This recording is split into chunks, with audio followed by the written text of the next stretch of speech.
Praise the lord. దేవుని పరిశుద్ధ నామానికి స్తోత్రం కలుగునుగాక. ప్రతిరోజు వాక్యాలు వింటున్న మీ అందరికి కూడా మా హృదయపూర్వక వందనాలు చెల్లిస్తున్నాను. మీరందరూ కూడా వాక్యాలు విని బలపడుతున్నారని నమ్ముతున్నాము. ఈ దిన వాగ్దానాన్ని కూడా మనం చూద్దాం.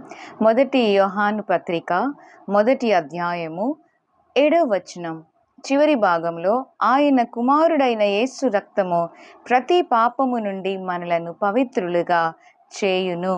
ప్రతి పాపము నుండి ఆయన రక్తమే మనల్ని పవిత్రులుగా చేస్తుంది. చాలామంది ఆ చివరి పదం వరకు చదువుకుంటారు. యేసయ్య రక్తం మనల్ని పవిత్రులుగా చేస్తుంది కనుక మనకి ఇంకేం బాధ లేదు, మనం దేవుణ్ణి నమ్ముకొని ప్రార్థన చేసుకుంటే చాలు, ఆయన రక్తం మనల్ని కడిగి వేస్తుంది అని అనుకుంటారు. కానీ ఆ పైన ఉన్న సెంటెన్స్ని చాలామంది దాన్ని చదవరు. ప్రారంభంలో ఈ వచన ప్రారంభంలో ఉంటుంది, ఆయన వెలుగులోనున్న ప్రకారం మనమును వెలుగులో నడిచిన ఎడల.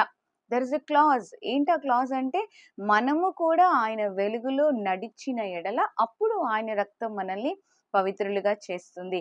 వాగ్దానం ఎలాంటిదంటే షరతుతో కూడిన వాగ్దానం.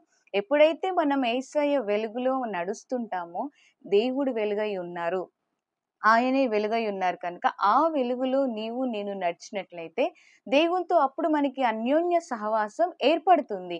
ఎప్పుడైతే అన్యోన్య సహవాసం ఏర్పడుతుందో అప్పుడు ఆయన రక్తము మనల్ని పవిత్రులుగా చేస్తుంది. ప్రభు అంటున్నారు కదా, లేవియా ఖండంలో అన్నారు, నేను పరిశుద్ధులను కనుక మీరును పరిశుద్ధులుగా ఉండాలి అని. పేతురుపత్రికలో కూడా చూస్తాం. దేవుడు పవిత్రుడు పరిశుద్ధుడు కనుక మనము కూడా పవిత్రముగా పరిశుద్ధంగా ఉండాలనేది దేవుని సంకల్పం. ఇప్పుడు ఆ సంకల్పము ఆయన చిత్తము నెరవేర్చబడాలి అంటే నీవు నేను వెలుగులో నడవాలి.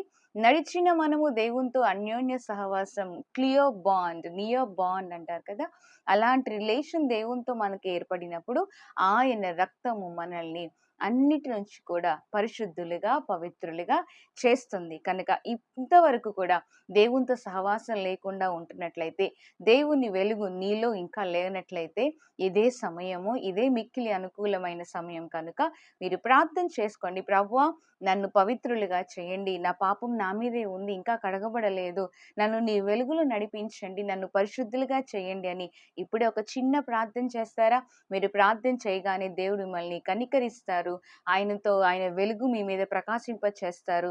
తద్వారా మీరు పవిత్రులుగా చేయబడతారు. కనుక ప్రార్థించండి. ఇటు దీవెన మీరు పొందుకుందురుగాక. ఆమేన్. God bless you.